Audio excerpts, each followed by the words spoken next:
नमस्कार, मैं विनय प्रताप सिंह। 5 राज्यों के चुनावी परिणाम का सबको बेसब्री से इंतजार था। आज जब चुनावी परिणाम आए तो सत्ता के गलियारों में हलचल मच गई। तमाम न्यूज चैनल पिछले कई दिनों से दिखा रहे थे कि पश्चिम बंगाल में भाजपा ने सेंध मार ली है।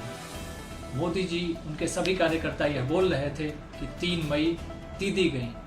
वहीं पर दीदी कह रही थी कि खेला फिर से होगा, किंतु ममता बनर्जी यानी कि दीदी की सभी धारणाएं, सभी भविष्यवाणियां आज झूठी साबित हो गई। पश्चिम बंगाल में भाजपा ने आजादी के बाद से अपनी सरकार बनाई है, वह भी प्रचंड बहुमत की सरकार बनाई है। पिछली बार ही जब चुनाव हुए थे पश्चिम बंगाल में तो यह क्लियर हो गया था कि भाजपा प्रचंड बहुमत बनाने जा रही है। पिछली बार जिस तरीके से 77 सीटें लाई थी, इस बार माना जा रहा था कि जोड़ तोड़ के भाजपा अपनी सरकार बना लेगी।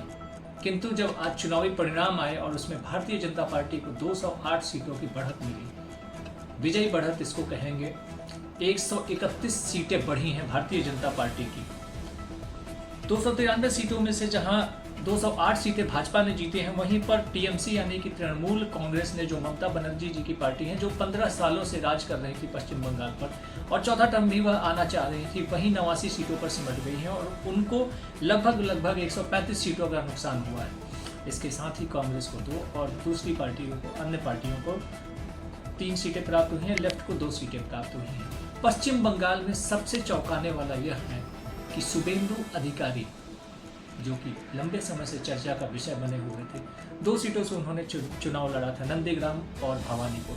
नंदीग्राम से वह शाम होते होते ही जीत चुके थे, किंतु भवानीपुर सीट पर वह ममता बनर्जी के खिलाफ चुनाव लड़े थे। भवानीपुर सीट पर कुछ समय के लिए मतगणना रोक दी गई थी, ममता बनर्जी ने आपत्ति जताई थी, किंतु शाम होते होते वहां पर 20वें राउंड की काउंटिंग के बाद 15,113 वोटों से शुभेंदु अधिकारी को विजय प्राप्त हुई और ममता बनर्जी जी को मुंह की खानी पड़ी। पश्चिम बंगाल के आंकड़े चौंकाने वाले जरूर हैं, किंतु यह कहीं ना कहीं पूरे देश में बदलते राजनीतिक सूर का संकेत है। चलिए, पश्चिम बंगाल के बाद हम आते हैं असम पर, जहां पर भारतीय जनता पार्टी ने लगातार तीसरी बार और हेमंत बिस्व शर्मा के नेतृत्व में दूसरी बार सरकार बनाई।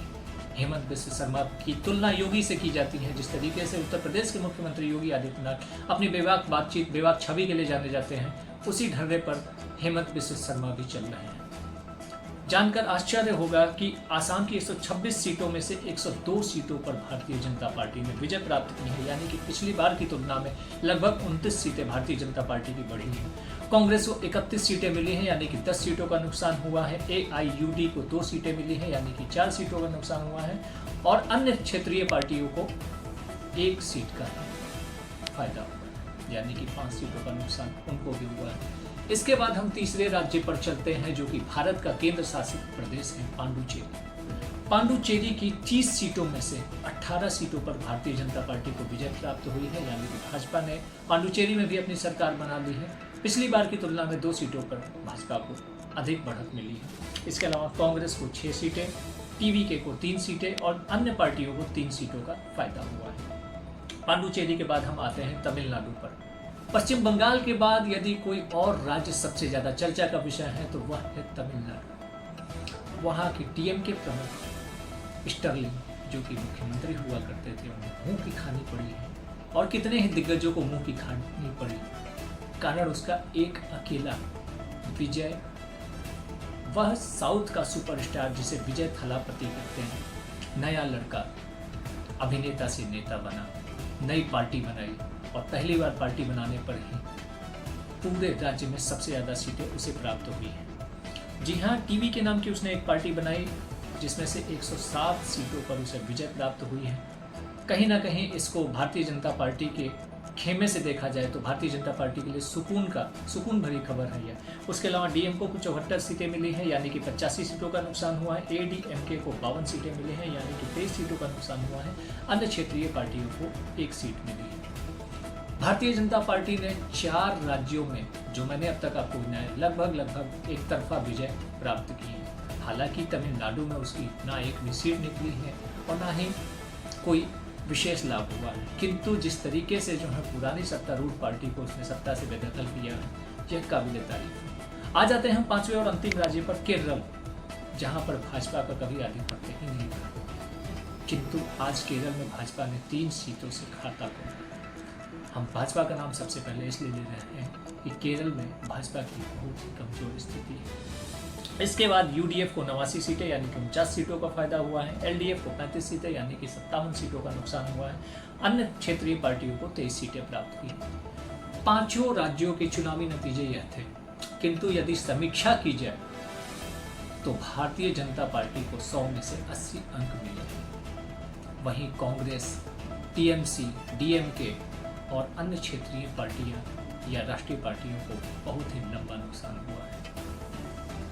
इस हार का कारण कार्यकर्ता अपने अपने स्तर से देख रहे हैं, किंतु यदि मंथन किया जाए तो भाजपा के जीत का कारण प्रधानमंत्री और अमित शाह दोनों का उचित नेतृत्व है। जिस तरीके से आज शाम को 6:30 बजे केंद्रीय कार्यालय में प्रधानमंत्री नरेंद्र मोदी पहुंचे और नितिन नवीन जो कि नवायुक्त राष्ट्रीय अध्यक्ष हैं, उन्होंने फूलमाला पहनाकर उनका स्वागत करना चाहा, किंतु मोदी जी ने वही फूलमाला पहनाकर उनकी पीठ थपथपाई और नितिन नवीन जिंदाबाद के नारे लगवाए। यह छोटे से बड़े कार्यकर्ताओं के लिए प्रेरणा स्रोत रहा है। यही कारण है कि भाजपा का हर कार्यकर्ता जमीनी स्तर की लड़ाई पश्चिम बंगाल में लड़ा और ऐतिहासिक जीत दिलाया।